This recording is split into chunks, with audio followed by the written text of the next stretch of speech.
It's time to take a dip into the world of Fire Emblem and bring it into Dungeons & Dragons. Because I'm trying to build every character from Smash Bros. And D&D, so I made a vote up on Discord of which Fire Emblem character to build, and they voted for Robin, found in Fire Emblem Awakening and, of course, Smash Bros. Equipped with a Levin sword in one hand and a tome for casting spells in the other, Robin's fairly versatile. But let's go ahead and dive into the actual build. Starting with the species, we're going with human. Becoming a human gives us an origin feat right away, and most of the rest of this build is actually going to be pretty well covered except for one major thing, and that's going to be some health. So let's go ahead and cover that by grabbing the origin feat Tough. We also get a free skill by being a human, so let's grab Perception. It's just always useful. Lastly, thanks to being a human, we get Resourceful, so you get a heroic inspiration whenever you finish a long rest. Then when it comes to a background, Robin starts the game with amnesia, just like so many protagonists do. So we have a bit of a clean slate, but Robin is known to be a pretty solid tactician. And Robin's pretty solid with the spellcasting. So we're going to grab the background Spellfire Initiate. This gives us skill proficiency in Arcana, and then we get to choose Insight, while also grabbing us the feat Spellfire Spark, which grants us 2 bonuses. The first is Magic Absorption. So when you take damage from a spell or magical effect, you can reduce the total damage taken by 1d4. But you can only use this when you're not incapacitated. And then the other feature is Spellfire Flame.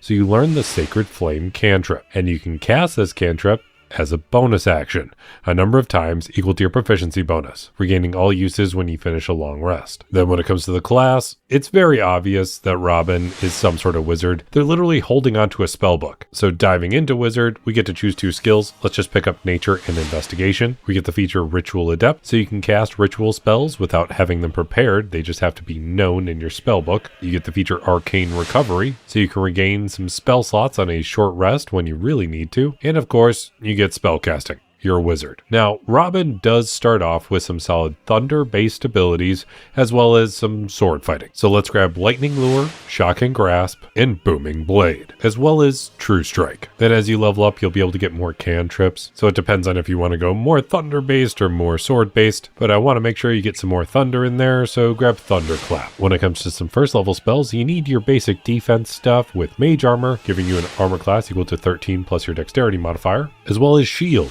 to block some incoming damage when you really need it. Then for some thunder or lightning based stuff, grab Thunder Wave and Witch Bolt. Witch Bolt is absolutely amazing after the 2024 update because it's a beam of crackling energy that launches out and can deal 2d12 lightning damage on the initial hit.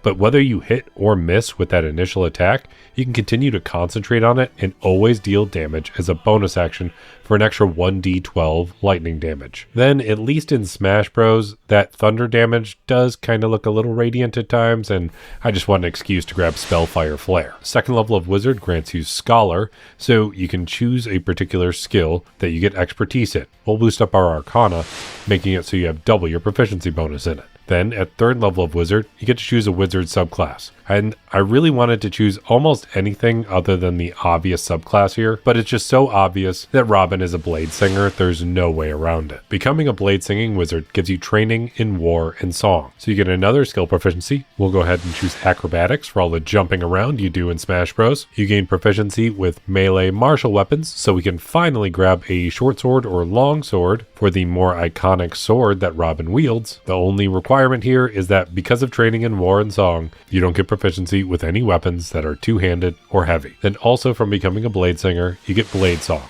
So you can activate a Blade Song lasting for 1 minute. It automatically deactivates if you throw on any armor or a shield or try to attack with any weapon that requires 2 hands. But while your Blade Song is active, you get Agility. So you get bonus to your armor class equal to your intelligence modifier, and your speed is boosted by 10 feet. On top of that, you get Blade Work.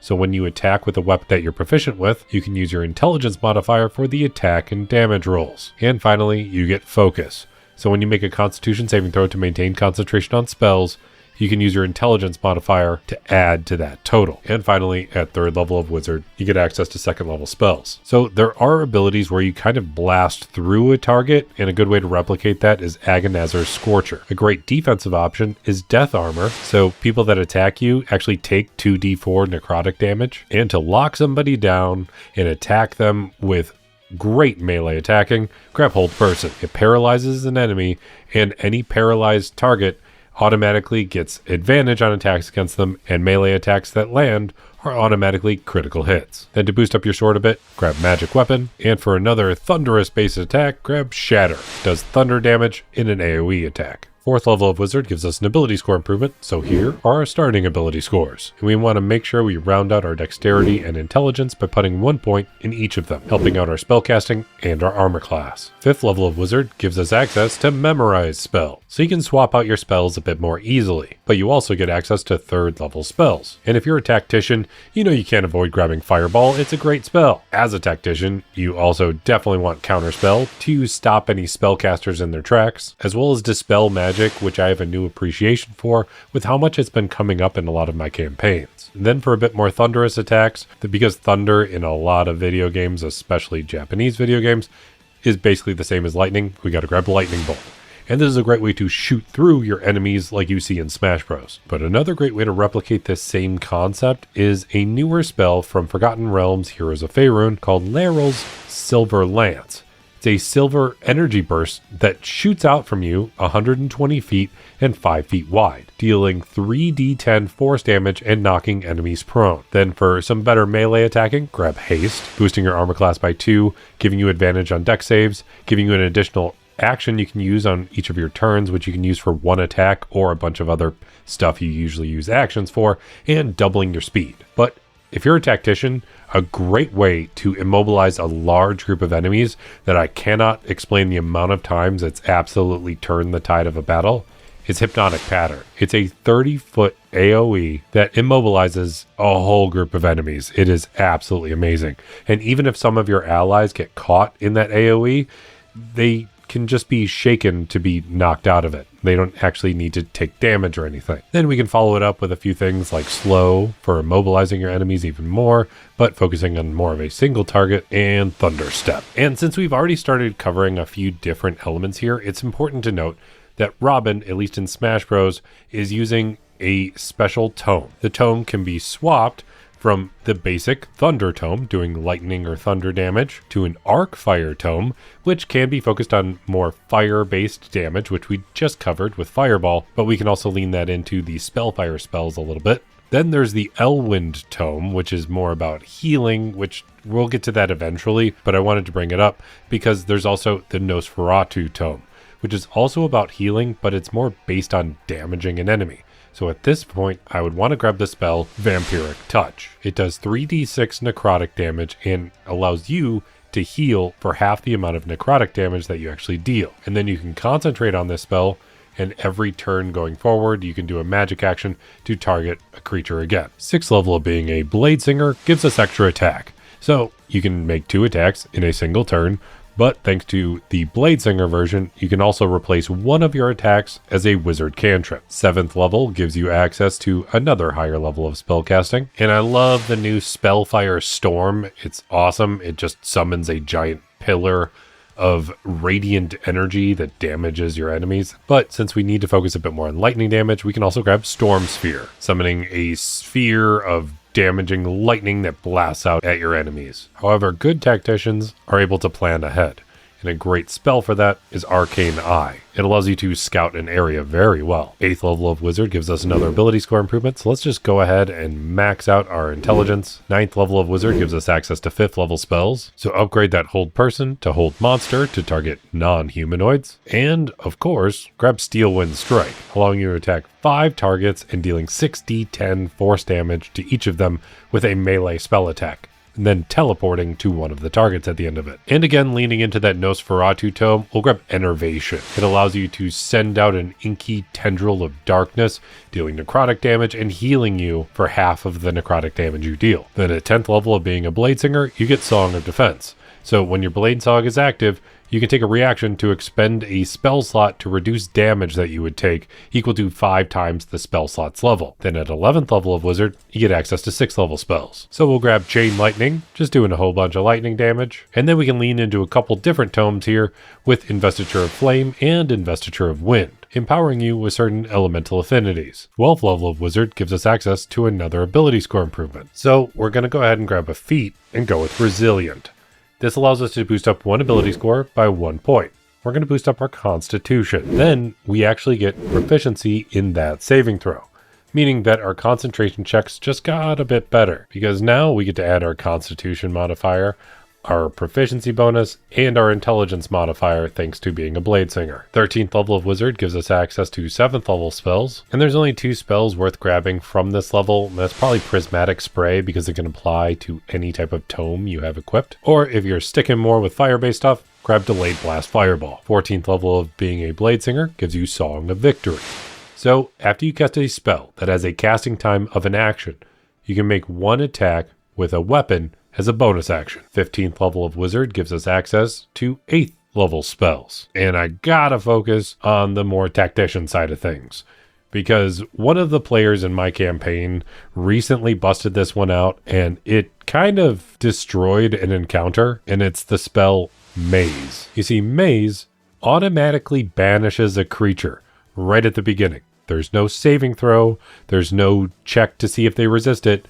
They're just banished automatically. And then they have to try to escape the maze. And it doesn't have anything to do with your own spell save DC. In order to escape a maze, the target has to take a study action to try to escape, requiring a DC 20 intelligence investigation check. And so many creatures, especially in Dungeons and Dragons, don't really have a lot of skills they're proficient with. So this can lock down an enemy permanently, or it can give everybody a turn to just run away from battle if they want to. I had a massively epic battle planned out for my players, and then the wizard cast Maze and they ran away, and that was it. It just ended. It completely eliminated any threat whatsoever. Then at 16th level of wizard, you get another ability score improvement. And we've really been ignoring that Elwind tome for a while now, so we need a little bit of healing for something. So we're going to grab an origin feat and go with Magic Initiate. Then we're going to dive into the Cleric spell list,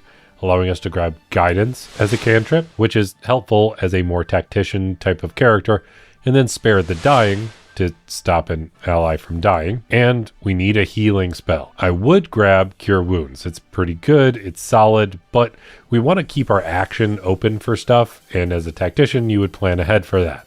So we're going to grab Healing Word instead. It does slightly less healing, but if you use it right, it is going to be far more useful, allowing you to use your bonus action to heal for 2d4 plus your spellcasting ability modifier. And you can get an extra 2d4 for every upcast. Then 17th level of wizard gives you access to 9th level spells, the highest level spellcasting in D&D. And there's a ton of options here. You can focus on the fire stuff with Meteor Swarm. You can focus on never dying with Invulnerability.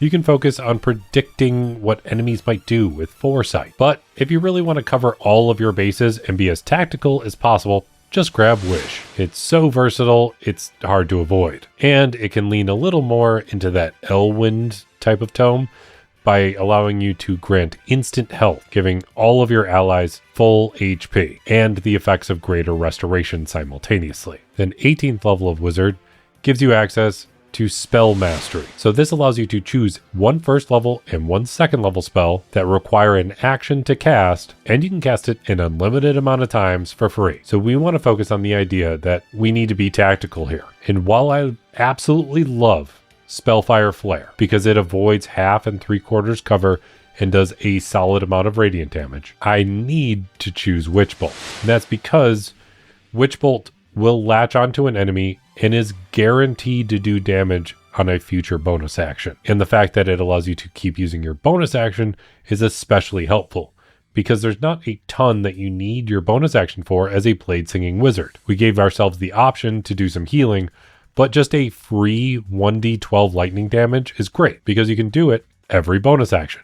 And then you can still have your action available for a bunch of attacks whenever you need it. And keeping with that tactical mindset, for a second level spell, we'll grab Hold Person. Paralyzing an enemy and locking them down is about as tactical as you can get. And the fact that you can go in yourself and attack a paralyzed creature, getting massive crits and giving your allies massive crits is especially helpful. So having Hold Person ready to spam cast is super great. Then at 19th level of Wizard, we get to choose an epic boon. And I need another thing to help out with the Elwind Tome. So we need another healing spell.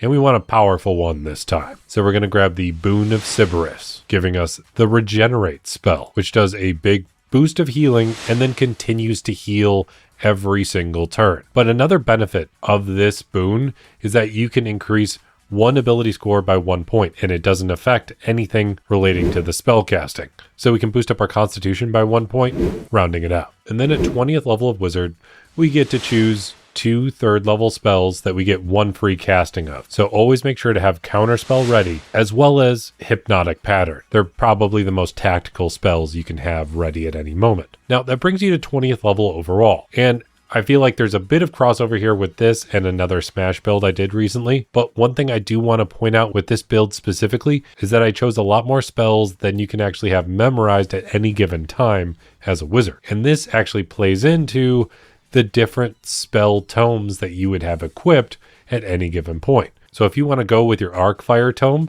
make sure that all of your Spellfire and fire-based spells are equipped. But you can still have all of your crowd control and sword-based stuff at the same time, filling out the majority of your spell list. If you want your Thunder tome, grab all your lightning and thunder spells. Your Elwind tome can be a bit more about boosting and healing, and your Nosferatu tome isn't quite as filled out, but you still got a few there as well. It plays in pretty well to the character, and I like it. If you want access to the character sheet for this build or any of my other builds, feel free to check out my Patreon, linked in the comments and description down below, where I have all the Smash characters I'm currently building, because I'm a decent amount through them, but I'm gonna have some really big videos coming out soon. But if you made it all the way to the end of this video, let me know by hitting that like button, and I'll be here helping you roll at least 3 nat 20s in your next D&D session, especially if you want to play as a very obvious Bladesinger playing as Robin from Fire Emblem in Dungeons & Dragons.